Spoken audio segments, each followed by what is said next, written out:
Bismillahirrahmanirrahim. Assalamualaikum warahmatullahi wabarakatuh. Perkenalkan, saya Naufal Lisanul Haq dari kelas 2 PAID.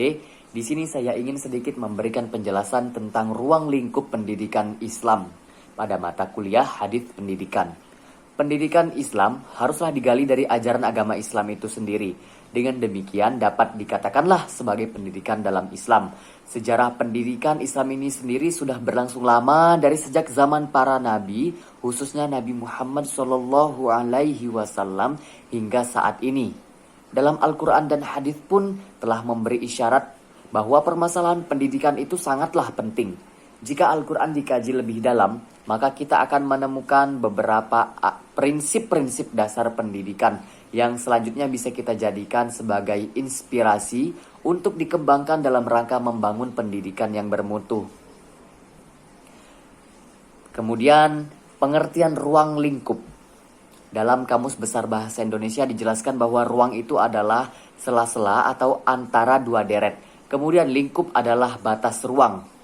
Jadi, dari keterangan tersebut dapat kita tarik kesimpulan bahwa ruang lingkup adalah batasan ruang pembahasan dalam suatu hal tertentu. Kemudian lanjut ke ruang lingkup pendidikan Islam.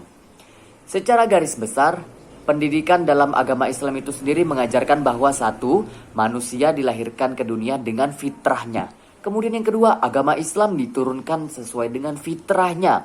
Kemudian yang ketiga, manusia dikirim Allah untuk menjadi khalifah di muka bumi. Atas dasar inilah dapat dikatakan bahwa pendidikan Islam sebagai pendidikan Al-Quran adalah membina manusia secara pribadi dan kelompok sehingga mampu membangun bumi ini sesuai dengan konsep yang telah ditetapkan oleh Allah Subhanahu wa Ta'ala. Sehingga dengan demikian pendidikan Islam merupakan pendidikan yang mengusung dan menyampaikan nilai-nilai dan ajaran agama Islam. Nah, secara umum ruang lingkup pendidikan Islam itu sendiri terbagi menjadi 9 hal, yaitu 1. Perbuatan mendidik, 2. Anak didik, 3. Dasar dan tujuan pendidikan Islam, 4. Pendidik, 5. Materi pendidikan, 6. Metode pendidikan, 7. Alat pendidikan, 8. Evaluasi pendidikan, 9. Lingkungan pendidikan. Dan hal-hal tersebut akan diuraikan setelah ini. Pertama, perbuatan mendidik. Perbuatan mendidik adalah suatu kegiatan atau tindakan yang mendidik sewaktu menghadapi anak didiknya. Perbuatan ini sendiri sering dikatakan tahdzib. At-tahdzib itu sendiri adalah pembinaan akhlak yang dilakukan oleh muhadzib, yaitu guru, terhadap mutahadzib, muridnya, untuk memperbaiki perilaku, mengatur hati nurani, agar tidak terjadi penyimpangan, kekhawatiran akan penyimpangan, sehingga tahdzib ini berfungsi untuk mewujudkan insan muslim yang berhati nurani bersih, berperilaku baik sesuai dengan ajaran Allah Subhanahu wa Ta'ala. Kemudian yang kedua, anak didik. Anak didik ini merupakan salah satu hal yang terpenting dalam pendidikan Islam. Anak didik merupakan objek utama dalam pendidikan, memegang peran yang sangat strategis bahwa anak didik dapat dijadikan sebagai salah satu indikator terwujudnya pendidikan yang berkualitas. Dalam sebuah hadis dari Abdullah bin Mas'ud radhiyallahu anhu bahwa Rasulullah SAW bersabda, tidak ada iri hati kecuali kepada dua orang, yaitu orang yang diberi Allah harta kemudian dipergunakannya dalam kebenaran, dan orang yang diberi Allah hikmah dalam berupa ilmu kemudian dipergunakannya dengan baik dan diajarkannya. Kandungan hadis tersebut merupakan isyarat kepada peserta didik hendaknya mereka bersungguh-sungguh atau tekun dalam mencari ilmu, baik ilmu agama maupun ilmu pengetahuan. Kemudian yang ketiga, dasar dan tujuan pendidikan Islam. Hal ini merupakan landasan yang menjadi fundamen atau pembangun serta sumber dari segala kegiatan pendidikan Islam. Dalam hal ini, dasar atau sumber pendidikan Islam yaitu ke arah mana anak didik itu akan dibawa. Tujuan pendidikan itu sendiri hendaknya hanya untuk menjadi orang yang berilmu, pembelajar, pendengar, dan pencipta ilmu. Jangan pernah mencapai tujuan yang sifatnya hanya sementara, seperti untuk mencari jabatan, pangkat, dan kekayaan. Sebagaimana yang disabdakan Nabi Muhammad dalam hadis riwayat Baihaqi yang berbunyi, Jadilah engkau orang yang berilmu atau orang yang belajar, atau orang yang mendengarkan ilmu atau yang mencintai ilmu, dan janganlah engkau menjadi orang yang kelima, maka kamu akan celaka. Kemudian, hadis tersebut mengajak kita untuk menjadi orang yang berilmu, atau orang yang mencari ilmu, atau pendengar ilmu, atau pencinta ilmu. Itulah hakikat tujuan dari pendidikan, yaitu memiliki ilmu. Kemudian, keempat, pendidik. Pendidik ini merupakan salah satu pemeran penting dalam dunia pendidikan. Dia merupakan salah satu indikator sukses atau tidaknya pendidikan pada anak didik. Pendidik tidak lagi dianggap sebagai satu-satunya sumber informasi, sebab informasi juga bisa diperoleh langsung oleh peserta didik dari banyak sumber. Kemudian yang kelima, materi pendidikan Islam ialah bahan-bahan atau pengalaman belajar yang disusun sedemikian rupa yang disajikan kepada anak didik. Dalam pendidikan Islam, materi pendidikan Islam sering disebut dengan maddatut tarbiyah. Materi pendidikan Islam yang harus dipahami oleh peserta didik dengan baik adalah Al-Quran, karena di sana mengajarkan banyak sekali ilmu untuk kesuksesan dunia dan akhirat. Materi pendidikan itu sendiri secara umum terbagi menjadi 3, yaitu 1. Pendidikan akidah. Pendidikan akidah ialah proses pembinaan dan pemantapan kepercayaan dalam diri seseorang sehingga menjadi kuat dan benar dalam hal berkeyakinan. Kemudian pendidikan ibadah kedua, pendidikan ibadah. Yang dimaksud di sini yaitu proses pengajaran, pelatihan dan bimbingan dalam pengamalan ibadah. Kemudian yang ketiga yaitu pendidikan keterampilan seperti membaca dan menulis, berenang, memanah, dan dalam hal perekonomian. Kemudian yang keenam, metode pendidikan. Metode pendidikan yaitu bagaimana sih cara untuk menyampaikan sebuah materi oleh pendidik kepada peserta didik. Nah, metode tersebut mencakup cara pengelolaan, penyajian materi pendidikan agar materi tersebut dapat dengan mudah diterima oleh anak didik.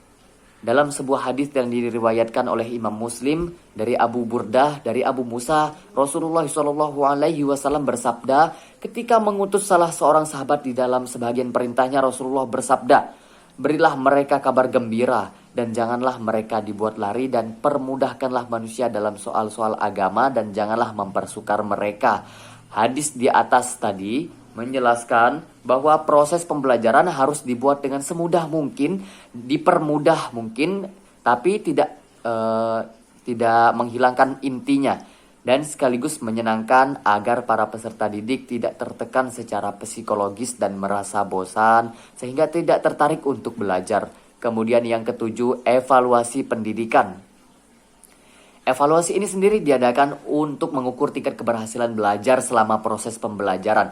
Evaluasi merupakan penilaian dari sebuah aktivitas termasuk pendidikan. Kemudian, jadi tujuan utama dari evaluasi yaitu untuk mendapatkan informasi yang akurat mengenai tingkat pencapaian tujuan pembelajaran oleh siswa sehingga dapat diupayakan tindak lanjutnya. Kemudian yang kedelapan, alat-alat pendidikan.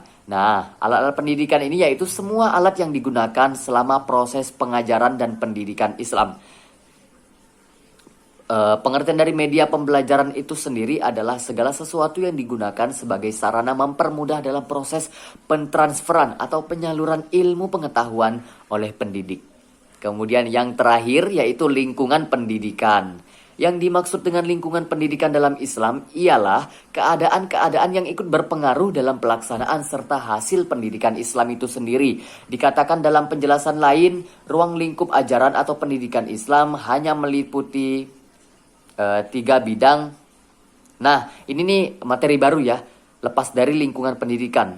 Jadi lingkungan pendidikan tadi yaitu lingkungan, keadaan-keadaan yang turut berpengaruh dalam pelaksanaan serta hasil pendidikan Islam, seperti lingkungan tempat atau lingkungan circle teman dan sebagainya. Keluarga juga termasuk.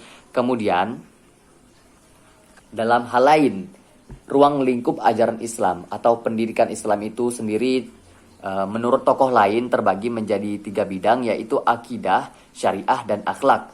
Akidah itu sendiri merupakan bentuk jamak dari aqaid yang artinya yaitu keyakinan hidup atau lebih khas laginya iman. Sesuai dengan maknanya ini, yang disebut dengan akidah ialah bidang keimanan dalam Islam dengan meliputi semua hal yang harus diyakini oleh seorang muslim. Kemudian yang kedua syariah. Syariah dalam bahasa artinya yaitu jalan, sedangkan secara istilah ialah peraturan Allah yang mengatur hubungan manusia dengan tiga pihak, Tuhan, sesama manusia, dan alam.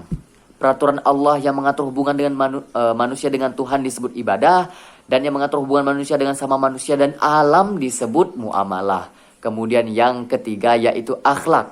Akhlak sendiri berasal dari bahasa Arab jamak dari khuluk yang artinya perangai atau tabiat. Sesuai dengan arti bahasa ini, maka akhlak adalah bagian ajaran Islam yang mengatur tentang tingkah laku perangai manusia. Nah, terakhir pada kesimpulan.